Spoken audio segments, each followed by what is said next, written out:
Ready? Yeah. Charlie, wake up. You gotta see where your boards are made, man. Come on. Charlie, horses are waiting for you. Let's go. Mike and I started making boards about 18 years ago, and we met Jody at a PD Skull Skates cemetery downhill race. It may have been the Skull Skates race the first time we met, but it was somewhere. It was a long time ago.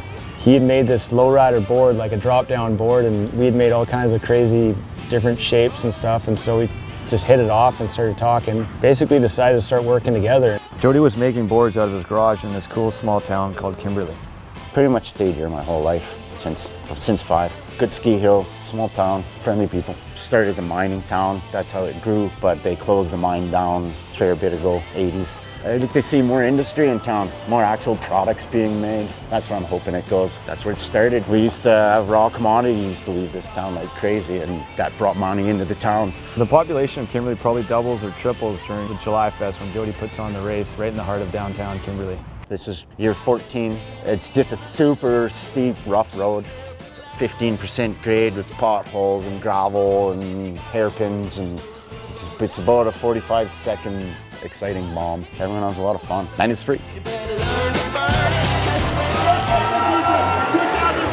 Sullivan Jones champion, that's who the hell he is. That's a Landyachtz podium sweep.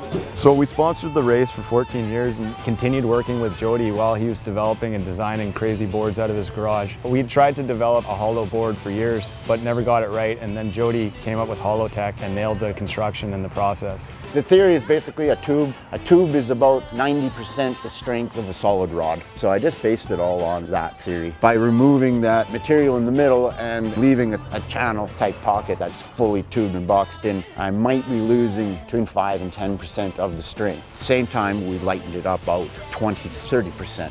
So we ended up building an actual stronger product that was lighter as well in the end. Yeah.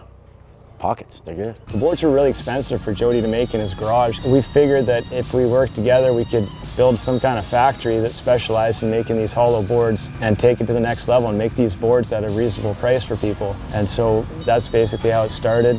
We found this old building in Kimberley that used to be a bank and had been abandoned for years. This is old credit union bank. When I was 14 years old, you couldn't get skateboards anywhere in town. So I started a little basic business in my bedroom out in Meadowbrook. I needed about $1,000 for my first stock. So I got a loan from this bank for $1,000 to get my first stockpile of boards. So now we have a skateboard factory in the bank where it all started.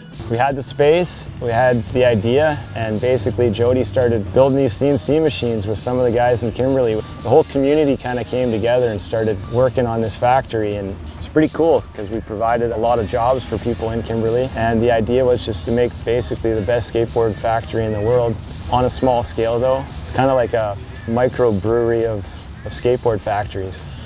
We're learning how to warehouse, and it's harder than you think. Stacking all our boards in a fashion that flattens the veneers, gives us a chance to go through them all, make sure that we got the good stuff, throw out any junk, package ready to go. That's exciting. This is stockpile of pressed boards. They're in the vault, they're safe in the vault. But yeah, that's got like 12-inch concrete walls. Let's see if I can close it. Full on. You gotta keep your skateboards safe, eh? Yeah. Don't want them little pricks stealing them. Who's in here? Carry on. It's always lonely in the spray booth. And machines. So we built the machinery ourselves, custom just for doing the HollowTech and these skateboards. Plus it's cheaper than buying a machine. That's it. It was pretty easy to fill the staff, and the people like working here. In here you get to listen to lots of music and haul around and work with friends. Pretty much the whole staff skateboards. Just the whole environment is amazing. Yeah, I've learned so much there. I work with some of my friends and just everyone's good people. I wouldn't be where I am today. Make skateboards in the day, skate them at night. Well, it's a pretty good vibe around town about it. Everybody's really excited that there's like a little mini manufacturing kind of facility brought right downtown. I hear people talking all kinds of really kind of positive things about it. It's got a good vibe in town, for sure. I think the town's pretty into it. There's a lot of pride in it for sure. Event's been going on for 14 years and now, yeah, we got damn near 30 jobs in-house. So 30 jobs is big for a small town like this. Keeps more money in town. They build skateboards everywhere in the world. It's all always pretty much maple.